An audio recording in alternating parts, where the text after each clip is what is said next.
Paz e bem, sou Paulo da Costa Paiva, leigo professo na Ordem Franciscana Secular, também idealizador da mídia digital Partilha Franciscana.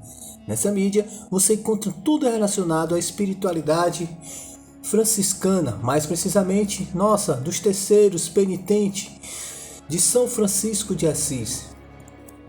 Lá você encontra tudo relacionado o histórico, artigos, vídeos, biografias de santos e muito mais. E também aproveitando, faço um convite a visitar nossas fraternidades espalhadas pelo mundo inteiro. Com certeza deve ter uma na sua cidade, se não, próxima à sua cidade. Vá e venha vivenciar nessa escola franciscana a mística de anúncio do Evangelho, anunciando Cristo aonde for, seja o Evangelho vivo, seja luz para o mundo, na maneira de São Francisco de Assis, na espiritualidade franciscana. Hoje vamos dar continuidade sobre o primeiro século do franciscanismo, mais precisamente após a morte de nosso pai seráfico, São Francisco de Assis, todos os conflitos e a superação e a unificação da família franciscana. Tudo isso acontece na ordem primeira dos frades menores, todo o conflito, o que levou à ramificação dessas ordens dentro da própria ordem. Então vamos lá. Hoje vamos falar sobre a ordem durante o generalato de São Boaventura. Isso aconteceu no período de 1257 a 1274. Não falta quem considere São Boaventura um segundo fundador, e há até quem o acuse de ter desvirtuado a obra de São Francisco. Na verdade, não foi nem uma coisa e nem outra. Aceitou a ordem na sua evolução normal e procurou dinamizá-la com observâncias comuns da regra. Então, o que acontece?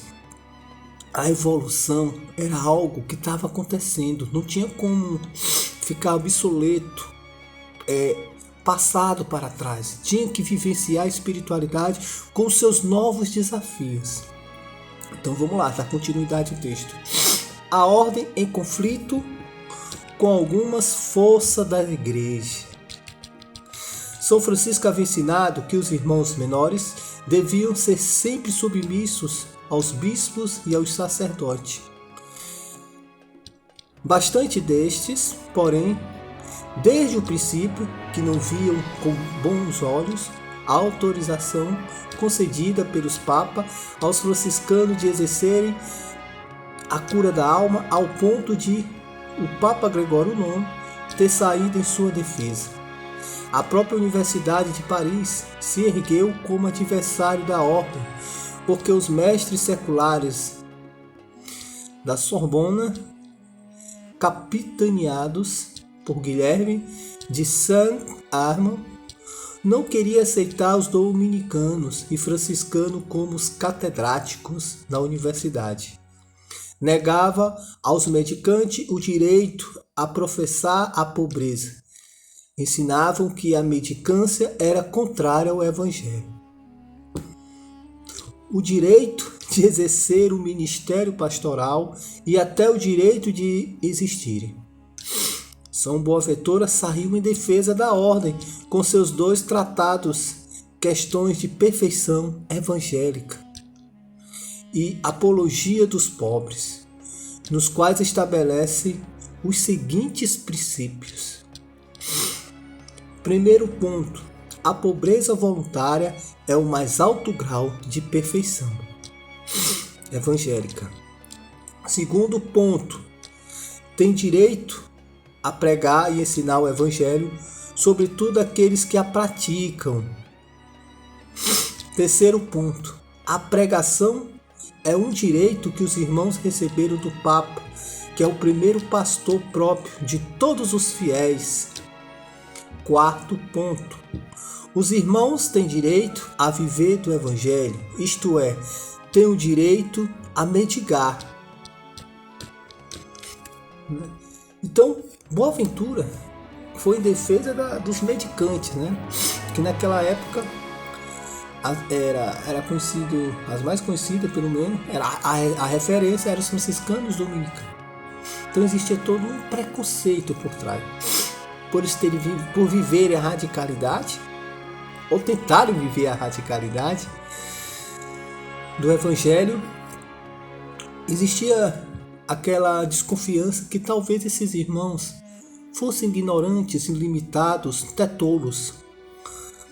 Mas Boaventura, que é uma grande referência teológica, não somente entre os franciscanos, mas na própria história da teologia, veio defender a causa. E hoje é uma das grandes referências dos estudos filosóficos e teológicos, em qualquer seminário, em qualquer faculdade que se estuda a teologia católica. Então aqui a gente vê que a ordem, ou pelo menos quem está à frente, tem consciência que não tem como viver tal qual como eram os primórdios do franciscanismo. A sociedade, a humanidade estava seguindo um novo momento, um novo contexto, assim como qualquer era da humanidade. Está sempre caminhando, está sempre evoluindo. Saímos das cavernas e hoje vivemos em cidade. Então não tinha como parar no tempo. Não tinha como. Isso é natural. Isso é próprio dos seres humanos, está em evolução. Então a ordem também passou por evolução. E consequentemente com isso passou também por conflitos.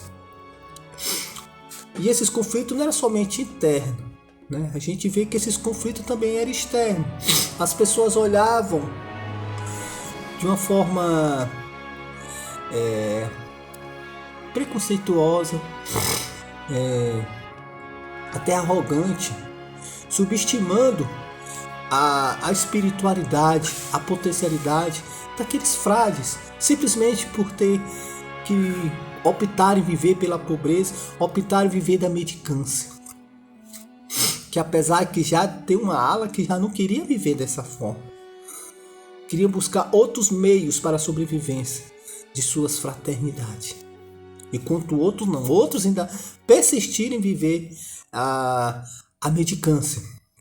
Até a ordem reformada, que veio posteriormente, a dos capuchinhos, muitos santos viviam da mendicância, que era para beber das raízes do cristianismo primitivo da época de São Francisco de Assis. Então a gente vai ver no desenrolar da história grandes conflitos, não somente internos, mas externos, com outras ordens, com o clero, né, com os cardeais e por aí vai. Mas tudo isso faz parte do amadurecimento e da evolução da ordem e da família franciscana. Então, hoje, como é comum em todos os encontros, vou ler um escrito de nosso pai seráfico São Francisco de Assis. E nos próximos capítulos vamos desenrolar todo esse conflito e como isso vai terminar. Hoje eu escolhi, aqui das admoestações, deixa eu ver. Pronto, essa aqui mesmo. Das virtudes que afugentam os vícios. Vamos ver o que nosso pai seráfico São Francisco de Assis nos fala. Onde há caridade e sabedoria, não há temor, nem ignorância. Onde há paciência e humildade, não irá ter nem perturbações. Onde há pobreza com alegria, não há cobiça, nem avareza. Onde há quietude e meditação, não há afã, nem divagação. Onde o temor de Deus guarda o átrio, o inimigo não encontra por onde entrar. Onde há misericórdia e disserção, não há superfluidade e nem dureza.